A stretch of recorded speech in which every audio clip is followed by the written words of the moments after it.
Welcome to Three Phase Motors Part 2 video. We are going to discuss about types of rotors today. We'll classify the rotors first. The three types of rotors are squirrel gauge rotor. The squirrel gauge rotor motor will be known as squirrel gauge induction motor. What is that? SCIM or squirrel gauge induction motor. And next is double squirrel gauge induction motor, DSCIM. It is known as double squirrel gauge induction motor rotor. It is double squirrel gauge rotor. The third is wound rotor. Generally it is known as the motor is having slip ring induction motor. The other name is one more name we can say it is wound rotor motor. So there are three types of rotors in the three phase induction motor, and what are the physical properties and what are their features, that will be discussed in this video. Let us see the structure of three phase induction motor first. As you are aware, there will be a motor frame. The motor frame, it is a standard one. Depending on the regulations of the country, Bureau of Indian Standard or similar structures will be already fixed. Whoever may be the manufacturer, the motor frame will be standard, because if you are having one fitting at a factory, if you are changing the motor, it will be easy to fix a new one, because the foundation bolt everything should be matching. So that is the reason it is standardized, and it is known as motor frame. The motor frame, it is holding the entire structure, and that is a structure that is holding the entire thing. And the second item is the laminated stator core. Obviously the stator will be having lamination. Why laminations are done, it is having eddy current loss because of the AC. Because of AC and frequency, it will be having eddy current loss. To reduce that, we are creating stator with lamination. Similarly, the rotor also will be having AC and frequency, and it will be having laminated core structure. Okay, there is a difference between AC and DC motor. In DC motors, where AC will be available only in the armature. So armature will be generally laminated, and the stator of DC motor will not be laminated. Okay, that is the difference. We will be seeing in a next picture, in the next video, next slide. And next it is the three phase windings are kept in the three phase stator part. In the stator part, three phase winding are there, and motor terminals are there in the terminal box. So this is the terminal box and connections we are giving there. And this is the shaft where is the mechanical output will be given, where we are driving. So that will be known as drive end. It is known as drive end or DE. So what is DE? DE is the where we are connecting the mechanical load. So then the other end will be what? Non-drive end, NDE, non-drive end. And in the non-drive end, we will be able to see the fan is available.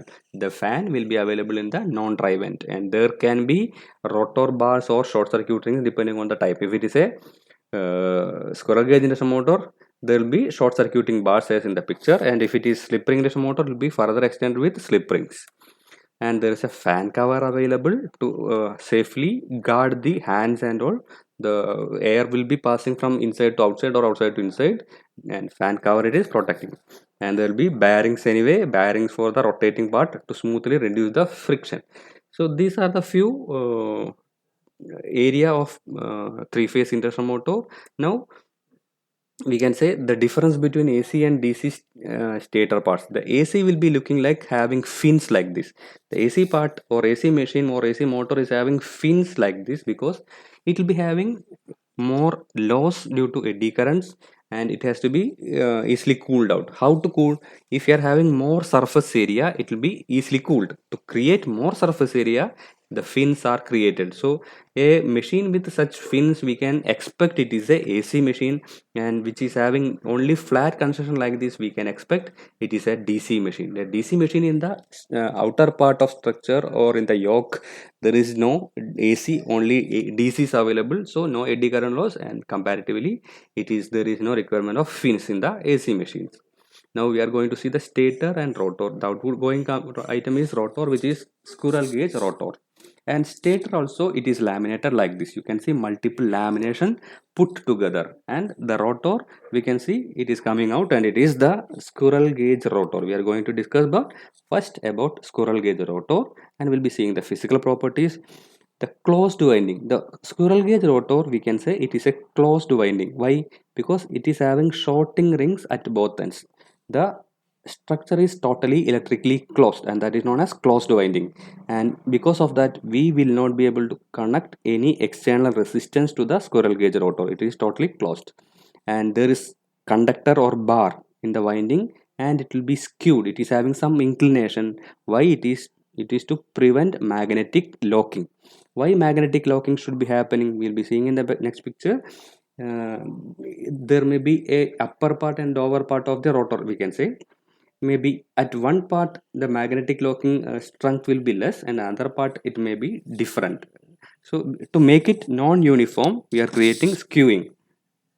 And features, we can say, the squirrel gauge rotors, which is having three type of rotor, we are told: squirrel gauge, double squirrel gauge, and slip ring rotor. It is having the less starting torque compared to other type of rotors. And the rotor poles, we can say the squirrel gauge rotor will be having the number of poles automatically as that of stator. Suppose that we are giving a three-phase supply and the stator is having four-pole machine. Automatically the rotor also will be having four poles in squirrel gauge rotor. That is the difference. So understand that squirrel gauge rotor will be automatically creating the same stator number of poles in the rotor also. And this is the construction. Physically you will be able to see it is having rotor bars, and both are connected at end, and it is known as end rings. So the conductors are connected through end rings. The end rings also is metal, so it is totally closed, and that is the reason it is known as closed winding. And we will be able to see it is skewed. Skewed means it is starting from this one and it's having some inclination like this. Why? It is to prevent magnetic locking. Suppose if you are having n at this point and this point, and at this point s and s, you can see the force available here and force available will not be uniform. It having a difference of force of magnetic locking. If there is a difference of magnetic locking, it will not be getting locked, because at some point of time the torque will rotate the machine. So to prevent magnetic locking, the skewing or inclination has been given in the squirrel gauge rotor. And this is the physical structure. You can see the difference is there are conductors. The slight silver line conductor, it is known as conductors, and it is short circuited, and these are mount in the slots, laminations. Multiple laminations are given to reduce the eddy current loss. And here is the shaft, and this is the bearing part, shaft, both ends. Okay, so this is the laminations of rotor, and laminations are there. Multiple separate individual stampings are connected together by insulation, so there will be very less current due to eddy current and less loss. To reduce that, we are giving rotor laminations like this. And this is the laminated rotor structure. You will be able to see here laminations are available, and the color is going to change. The red color where I am touching, it is the conductor part, conductor, and the two end rings are there, which is end rings are connected. This is shorted here, and the other end also one shorting ring will be there, end ring will be there. And we are going to see the wound rotor now. We'll be seeing the physical properties. The wound rotor, it is having open winding. The squirrel gauge rotor was having closed winding. The wound rotor, its winding, it is not closed, it is open. We'll be seeing the picture. So what is the advantage? We will be able to connect external resistance. We'll be making as a circuit separate. For the rotor, we can connect external circuit.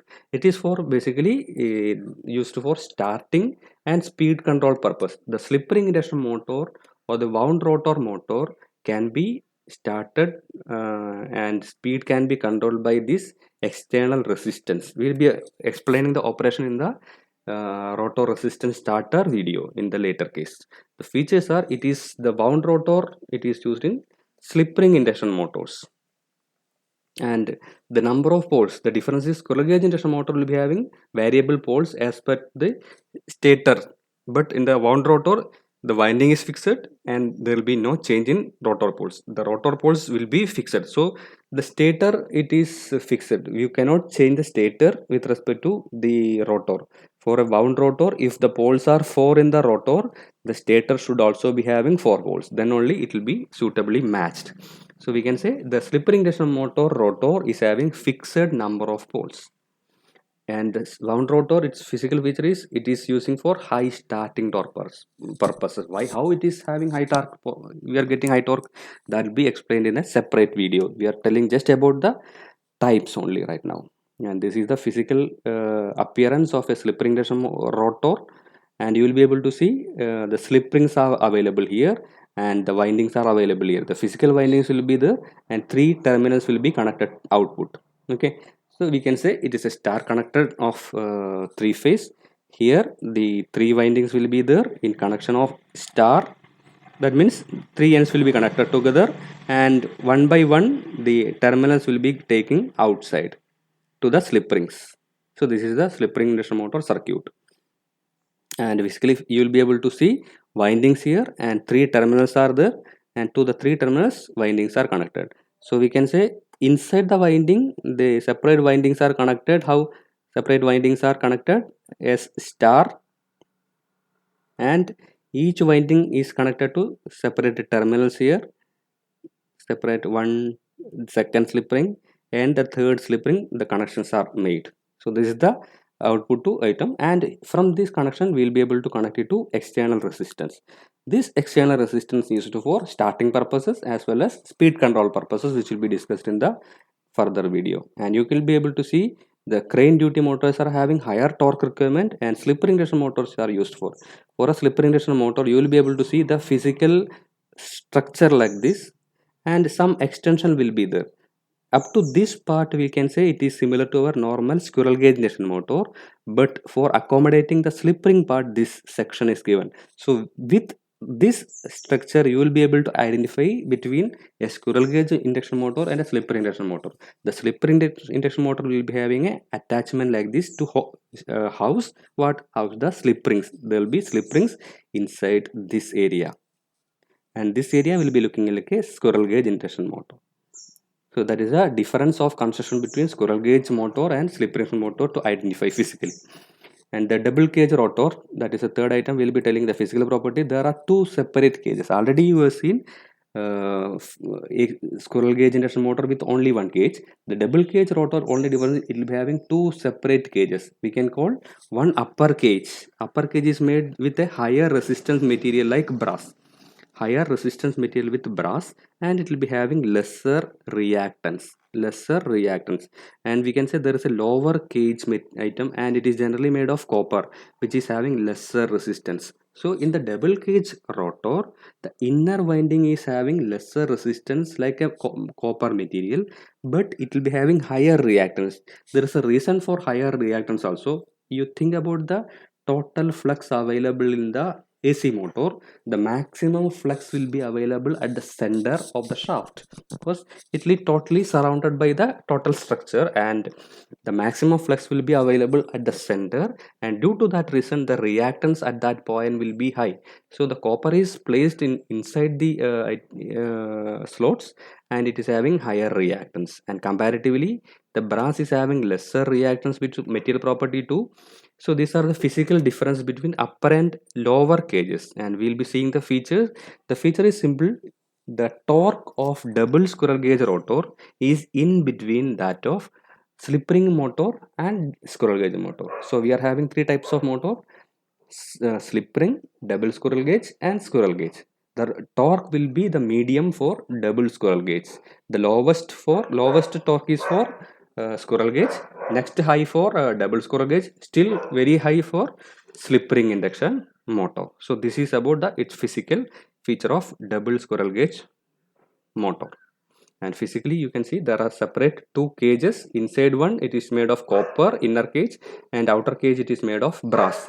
Both are independent together. This is no electrical connection. Both are definitely separate, but both will be in operation during the entire operation type of double cage motor. Why it is given like this, that will be explained in the operation of double squirrel cage induction motor later.